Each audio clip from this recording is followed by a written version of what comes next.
Hey there, Martin here. I thought today I'd share with you why I've started doing these videos, because it's not only for showing up, there is a purpose to it as well. You're seeing me in my studio, which I set up about 3 weeks ago. The decision to do that, to throw out my guest room and turn it into a studio, is something I should have done a long time ago, and something that I've resisted for years.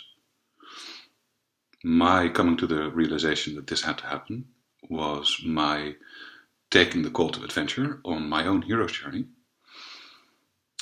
and giving up the resistance. Now, this resistance, there's a story behind it. It's my mother is an artist, and so from very early on, I was exposed to art in different ways.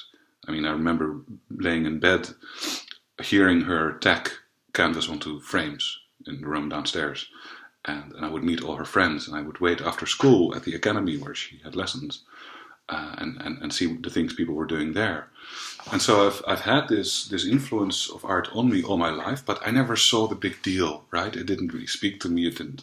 I mean, I used to draw things because it was fun and I enjoyed it, but the art as art thing that people were so enthusiastic about, I didn't really get it. And I certainly didn't understand why every damn holiday we'd be walking through musea in really hot cities like south of France and whatever, instead of being at the beach. Can we just go to the beach? No, there's a museum I want to see. Oh, screw this.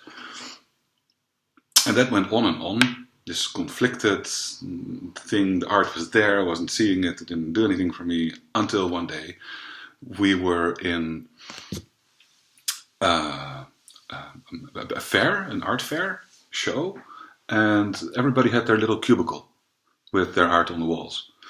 And I was walking around, happy little Martin, I don't know, I may have been 12 or 14, and at some point I see this cubicle and there's this guy sitting there. He's this punk rock dude, like official bobby pins in his ears and mohawk, leather jacket, the whole thing. And I'm like, that's also an artist. That's funny. Let's see what he's got. And so I walk in, and I see that on the walls of his cubicle, he's got very nicely framed and glassed, used fast food wrappers and trays with the mustard and the mayonnaise still on it, and the little triangular paper bags that we used to buy French fries in Holland with the black, red and white little squares. It's all stuck behind. I remember standing there, looking at this, looking at the guy, looking at the work, thinking, you guys, you people, you're all completely crazy. I want nothing to do with you. And so at that moment, I closed myself off for art. I didn't want to deal with it. I didn't look at it. I didn't consider it. Meanwhile, I was in my own way an artist. I started playing the piano when I was 7, guitar when I was 14.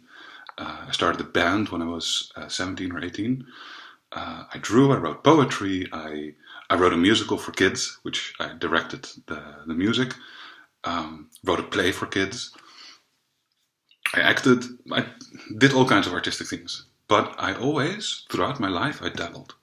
I never took art seriously. And it wasn't until a few years ago, which is a story for another day, that I got art, that something really changed. And suddenly art had presence in my life and spoke to me and made me feel things, and oh God, so beautiful. But I resisted that moment for 3 decades.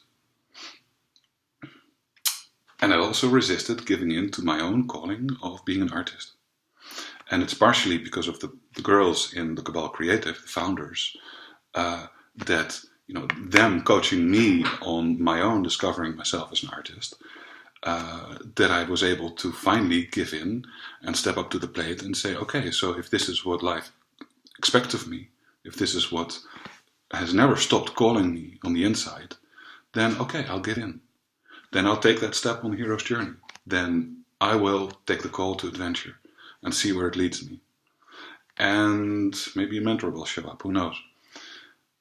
This is why I make these videos, because this is my hero's journey. This is my process of discovering my own stumbling blocks, my own excuses, and discovering the ways around them.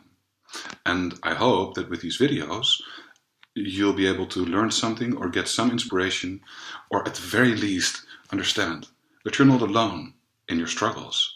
All of us, whether we are an artist or a different kind of professional, a creative professional, we have our own struggles. We all go through these trials and tribulations. And I just really wish for you to be inspired enough to get through the dip, to get over the hump, to keep yourself moving forward, eliminating one roadblock at a time, and dealing with one facet of resistance at a time. So my question for you today is, what in your career or in your art practice or in your creative practice, what is the thing that you've been resisting?